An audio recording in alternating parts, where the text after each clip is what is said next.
It's very ironic that we're getting this email today, and this is not something that I was going to talk about until it was 100% committed. So it's really, really strange that we're talking about this email from a listener today, because the last week and a half, I've been making plans to go to Poland to help out the Ukrainian refugees in the middle of May. Are you serious? I swear to you. I had the meeting about it yesterday, so I'm going to try to do the show half the day and then help out from Poland the other half of the day. No way. Yeah.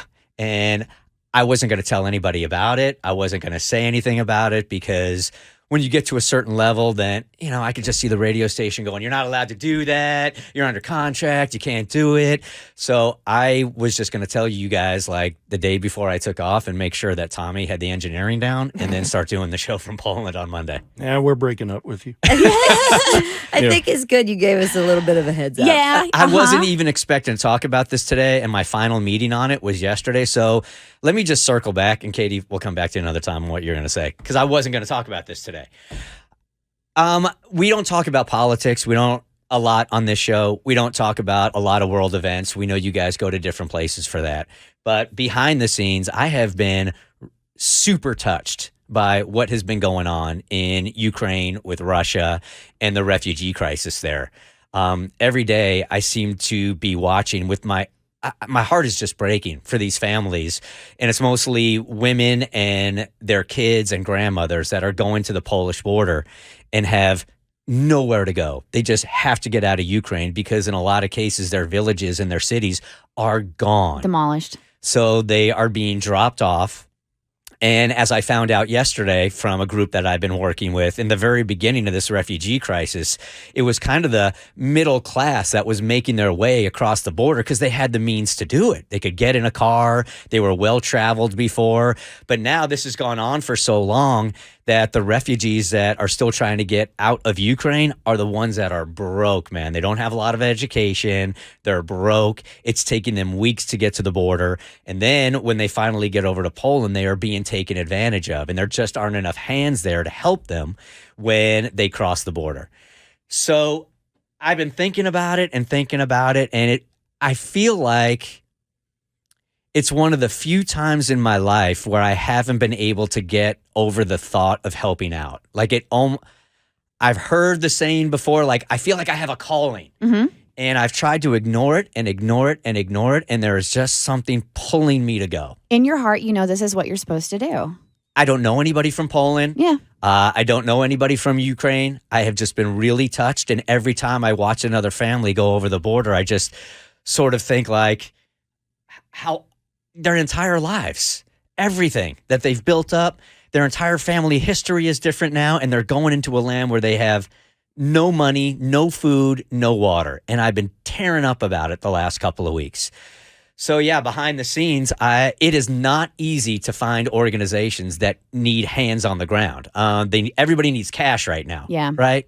And yeah, I can do that, but I have a small window of opportunity here, and we have the flexibility with this show where we can really do it anywhere. So I can do the show from 12 to 4 o'clock there in Poland and be on with you guys in the morning.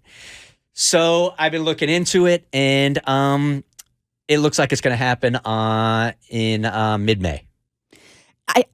I'm sorry to spring time No. this way. It just felt very disingenuous as we're talking about it. Me going, wow, here I am in a week going to be telling these guys about this when it's playing out right in front of us. No, exactly. So incredibly commendable. You have a huge heart, and I love that you feel this so passionately that you have to go and do something, and just sending money isn't enough for you at this particular point in time. I do appreciate a larger heads up. You kind of are, an integral part of the show with your name being a part of it. And I know you would have gotten everything taken care of and all the T's crossed and all the I's dotted. However, I think for all of us in this together, it'd be nice. It's nice to have a little bit more of a heads up. I don't know how it was going to play out. I had like 5 or 6 scenarios in my head. But there is a lot of planning that goes into this show. And on a week where sometimes I'm going to be on with you guys and maybe sometimes I'm not, it's a lot more heavy lifting on your part. Yes. So I certainly would have Probably, most likely. Told you about it. He was going to tell us the day before. Guess what, guys? It's Bert's Polish adventure. Tomorrow. And it was no disrespect to you guys. It's just that I think when you get to a certain level in business that a lot of people depend on you. And if you go through the proper channels, you can hear the word no. Yeah. And I just didn't want to hear the word no. I didn't want to have to tell corporate. I didn't want to have to tell a lot of friends because they were going to tell me how dangerous it was to be in border. And I didn't want to hear it. It's just a calling. So I was going to try to keep it a secret as long as I could. But, Gotcha. But here we are. Here we are. Yep. I'm glad the secret's out. Definitely answer your calling. And we'll just make sure to have all our ducks in the row. That way the Bert Show can move forward as it always has. And you can fulfill this need and help out the Ukrainian refugees. Yep, proud of you. Surprise. Yeah, super proud of you. Mo, tell him he can't go. Tell him no. No. You're not allowed. No, but seriously, to go back to this letter from the listener, have you told Tiffany? Yes. All right, good. Yes, she's Just aware. checking. This is not the first time she's hearing about it. Okay. The comedian in me really wishes we would have tore this dude in the email up, so you would have had to like follow that. Yeah. I wish I we was would have so killed. scared. Oh, what a snake! What a dirtbag! I did call him selfish. He did. He's just going to escape his real life. The Bert Show.